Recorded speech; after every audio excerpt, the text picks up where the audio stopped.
ஆன்மீக உறவுகள் அனைவருக்கும் வணக்கம். இன்னைக்கு இந்த பதிவில் என்ன பார்க்க போறோன்றது பார்த்தீங்கன்னா, ஆடி அமாவாசைக்கு அடுத்து 3வது நாள் 3ஆம் பிறை வருகின்றது அல்லவா? அந்த 3ஆம் பிறையில் நம்ம சந்திர தரிசனம் செய்தால் வீட்டில் பணமழை கொட்டும், தீராத கடன் பிரச்சனை தீரும், பிரியும் தருவாயில் இருக்கும் தம்பதியினர் ஒன்று சேர்ந்து இந்த தரிசனத்தை கண்டால் எப்பொழுதும் சிவனும் பார்வதி போல ஒன்று சேர்ந்து இருப்பார்கள். அதற்கு நம்ம என்ன செய்யணும், என்ன பரிகாரம் பண்ணணும்ன்றத பார்க்கலாம். வாங்க வீடியோக்குள்ள போகலாம். 3ஆம் பிறை தரிசிப்பது சிவபெருமானோட தலையில் இருக்கக்கூடிய பிறையை தரிசிப்பது மிகுந்த பலன்களை பெற்றுத்தரும். 3ஆம் பிறை தரிசனம் செய்தாலே செல்வ வளம், பணம் ஏதோ ஒரு வகையில நம்ம கிட்ட வந்துகிட்டே இருக்குன்றது அர்த்தம். ஒரு முறை 3ஆம் பிறை பார்த்தோமே ஆனால் அடுத்த முறை பார்க்கறதுக்கு நமக்கு ஏதாவது ஒரு தடங்கள் வந்துடும், இல்ல நம்ம மறந்துடுவோம்,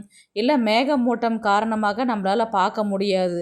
ஆனா தொடர்ந்து 3 பிறையை நம்ம தரிசனம் செய்தோமே ஆனால் பிரம்மகத்தி தோஷம் நீங்கும். ஒரு சிலர் மட்டும்தான் 3ஆம் பிறையை கண்டினியூஸா பார்த்துக்கிட்டே இருப்பாங்க. ஏன்னா நம்மளுடைய கர்மா தடுக்குமா. நமக்கு நல்ல நேரம் இருந்துச்சுன்னா அதை நம்ம 3 பிறையுமே பார்க்கக்கூடிய சந்தர்ப்பம் நமக்கு அமையும். நமக்கு நல்ல நேரம் இல்லைன்னா அந்த கர்மா தடுப்பதன் காரணமாக தொடர்ந்து நம்மளால 3ஆம் பிறையை தரிசிக்க முடியாது. ஒரு சிலர் ரெகுலரா பார்க்குறவங்க பார்த்தீங்கன்னா சொர்க்கத்துக்கு போவாங்க அப்படின்றது சாஸ்திரமே சொல்லுது. அதே போல 4ஆம் பிறையை பார்த்தோம் அப்படின்னா அது கஷ்டம் அப்படின்றது சொல்லப்பட்டுள்ளது. 3ஆம் பிறையை பார்த்தால் இவ்வளவு நன்மையாகவும் 4ஆம் பிறையை பார்த்தால் ஏன் இவ்வளோ கஷ்டம் வருகின்றது என்றது ஒரு சின்ன கதை இருக்குது. நம்ம ஷார்ட்டா அதை முடிச்சுக்கலாம். சந்திர பகவான் 27 நட்சத்திரங்களை கல்யாணம் பண்ணிக்கிட்டு அவ்வளோ ஜாலியா சந்தோஷமா இருந்தாரு. அதில் பார்த்தீங்கன்னா அந்த 27 நட்சத்திரங்களும் ரோகிணி நட்சத்திரத்தை தான் ரொம்பவே விரும்பி அவங்க அவ்வளோ அன்பாகவும் பாசமாகவும் இவங்க கிட்ட இருப்பாங்க. சந்திரன் கிட்ட, சந்திர பகவானும் ரோகிணி கிட்ட தான் ரொம்ப நெருக்கமாக இருப்பார். மற்ற பெண்கள்லாம் பார்த்தீங்கன்னா கோவப்பட்டுட்டு நேராக தட்சணன் என்ற அரசன் கிட்ட, இந்த பெண்களை பெற்ற தகப்பன் தான் தட்சணன், அவர்கிட்ட போய் சொல்லிட்டாங்க. அப்பா எப்போ பார்த்தாலும் ரோகிணி கிட்ட தான் நல்லா பழகிறாரு, எங்ககிட்ட சரியாக பழக மாட்டேங்கிறாரு, பேச மாட்டேங்கிறாரு, இதுக்கு எதனா ஒரு முடிவு நீங்கள் தான் எங்களுக்கு சொல்லணும் அப்படின்னு சொல்லிட்டு இவங்க எல்லாம் கம்ப்ளைண்ட் பண்ணுறாங்க. நேராக தட்சணன் என்ன பண்ணுறாரு, பார்க்கும்போது ரோகிணி கிட்ட அவ்வளோ அந்நுண்ணியமாக ஊஞ்சலில் ஆடிக்கிட்டு பேசிக்கிட்டு இருக்கிறாங்க. இவர் வந்தது கூட அவர் கவனிக்கல. அதனால் அந்த கோவத்தில் என்ன பண்ணுறாரு, சாபம் விட்டுடுறாரு. நீ 15 நாளுக்குள்ளே தேய்ந்து போயிடுவாய் அப்படின்ட்டு சாபம் விடுறாரு. இதை கேட்ட மற்ற நட்சத்திரக்காரர்கள் உடனே போயிட்டு சந்திரன்கிட்ட சொன்னதுனால, ஐயோ நீங்கள் அந்த சாபத்தை திருப்பி வாங்கிடுங்க, என்னால் இந்த மாதிரி 15 நாள்லாம் தேய்ந்து போகிற சூழ்நிலை இருந்தால் என்னுடைய தேகம் தாங்காது அப்படின்னு சொல்லிட்டு சந்திர பகவான் தட்சன் என்ற அரசர்கிட்ட கேட்குறாரு. உடனே நான் அப்படி சாபத்தை ரிட்டன் நான் வாங்கிக்கிட்டா என்னுடைய புண்ணியம் மொத்தமே வெளியில் போயிடும், அதனால் என்னால் இந்த சாபத்தை வாங்கிக்க மாட்டேன், நீ வேற யார்கிட்டயாவது போயிட்டு முறையிடு அப்படின்ற மாதிரி சொல்கிறாரு. இவர் நேராக என்ன பண்ணுறாரு, சிவபெருமானை நோக்கி தவம் இருக்கிறாங்க. யார் யாருன்னா செஞ்ச தப்புக்கும் சேர்த்து 27 நட்சத்திரங்களுடைய மனைவிகளும் ரோகிணியும் உட்பட எல்லாருமே விரதம் இருக்கிறாங்க. ரொம்பவே கடும் தவத்தில் இருக்கிறாங்க. அந்த தவம் இருக்கும்பொழுது பார்த்தீங்கன்னா சிவபெருமான் தரிசனம் கொடுக்குறாரு. என்ன வேணும், என்ன தேவைக்காக எனக்கு நீங்கள் 15 நாள் முழு நிலவாகவும் 15 நாள் தேய்ந்து போவதாகவும் கூறி வரம் கொடுக்கிறாரு சிவபெருமான். 3ஆம் பிறையாக சந்திரனை தன்னுடைய தலையில் சூடிக்கொண்டு பூலோகத்தில் இருக்கும் மக்களுக்கு காட்சி கொடுப்பதாக ஐதீகம். 4ஆம் பிறையை ஏன் பார்க்க கூடாதுன்றது சொல்றாங்கிறது தெரியுமா? அதனால எவ்வளோ கஷ்டம் வருதுன்றது தெரியுமா? ஒரு முறை பார்த்தீங்கன்னா சந்திரலோகத்தில் விநாயக பெருமான் தட்டு நிரம்ப கொழுக்கட்டையை எடுத்துட்டு சாப்பிட்டுக்கிட்டே வெளியில் நடந்து வராரு. இதை பார்த்த சந்திர பகவான் கேலியும் கிண்டலும் செய்கிறாரு.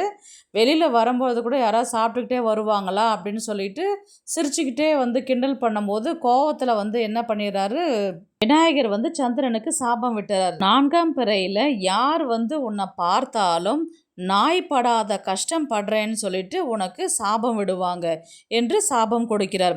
சந்திர பகவான் விநாயகர்கிட்ட சாப விமோச்சனம் கொடுங்க அப்படின்னு சொல்லிட்டு கேட்குறாரு. உடனே விநாயகர் வந்து சந்திரனுக்கு சாப விமோச்சனம் கொடுக்குறாரு.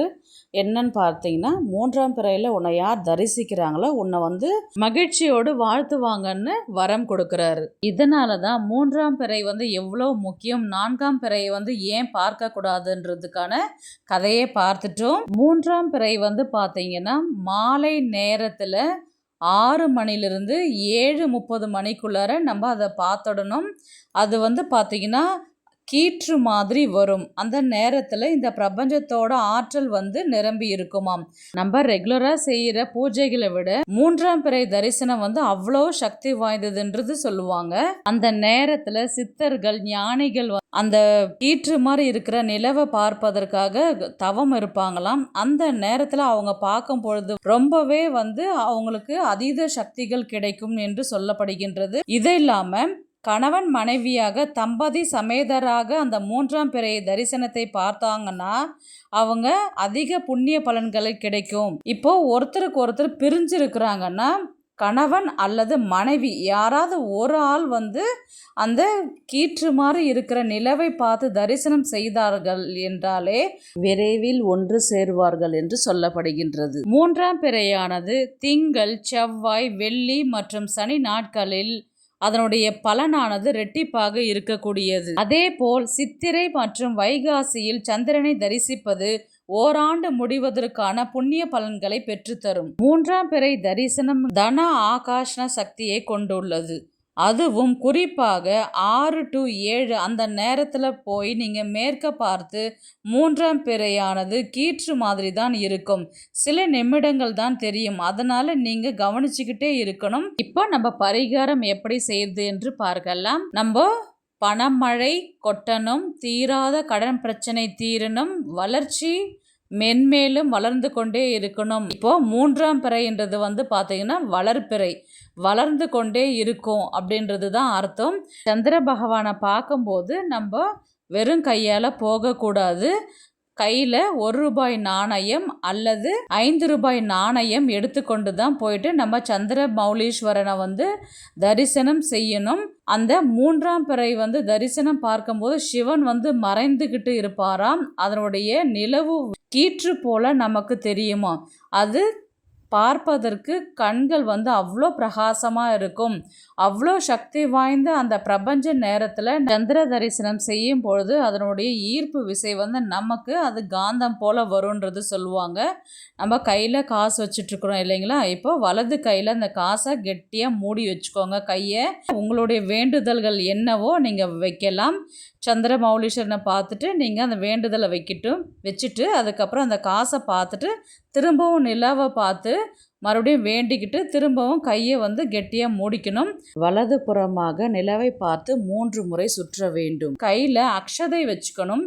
நம்ம அரிசியில் நெய் விட்டு கொஞ்சமாக அதை நல்லா குழச்சி கொண்டு வந்து சந்திர பகவானுக்கு அக்ஷதை தூவி வணங்கி நம்மளுடைய வேண்டுதல்கள் சொல்லும் பொழுது கண்டிப்பாக அது நிறைவேறும் என்பது ஐதீகம். 3ஆம் பிறை தரிசனம் போது மனிதர்களோட வேண்டுதலை வந்து இறைவன் வந்து நேரடியாக ஏற்றுக்கொள்வார் அப்படின்னு சாஸ்திரங்களை சொல்லப்பட்டுள்ளது. அதனால தான் இந்த சந்தியா காலம் அப்படின்னு சொல்லுவாங்க. மாலை நேரத்தில் வீட்டில் விளக்கேற்றி வச்சுட்டு நம்ம தெய்வத்தை வணங்குவது. இந்த மாலை நேரத்தில் வரக்கூடிய அந்த 3ஆம் பிறையை நம்ம குழந்தைங்களையும் வீட்டில் இருக்கிறவங்களையும் கூட்டிகிட்டு போயிட்டு நம்ம தரிசனம் செய்தோம் என்றாலே அவங்களும் வந்து பிள்ளைங்களும் நல்லா படிப்பாங்க. புத்தி கூர்மையும் அதிகமாகும், மன தெளிவும் ஏற்படும், சுறுசுறுப்பாகவும் இருப்பார்கள். உங்களால் 3ஆம் பிறை பார்க்க முடியலனாலும் நீங்கள் அந்த நேரத்தில் நீங்கள் வீட்டில் தீபம் ஏற்றி பூஜை அறையில் விளக்கேற்றி சந்திர பகவானை நினச்சி உங்களுடைய வேண்டுதல் எதுவோ நீங்கள் வச்சிங்கன்னா கண்டிப்பாக உங்களுடைய வேண்டுதல்கள் நிறைவேறும். இதனால் பிரம்மகத்தி தோஷமும் விலகுதுன்றது ஐதீகம். இந்த வீடியோ உங்களுக்கு பிடிச்சிருக்கும் நான் நினைக்கிறேன். இது போன்ற ஆன்மீக தகவல்களுக்கு நம்முடைய ஆன்மீக குறிப்புகள் சேனலை சப்ஸ்கிரைப் பண்ணிக்கோங்க. நெக்ஸ்ட் ஒரு நல்ல பதிவில் சந்திக்கலாம்.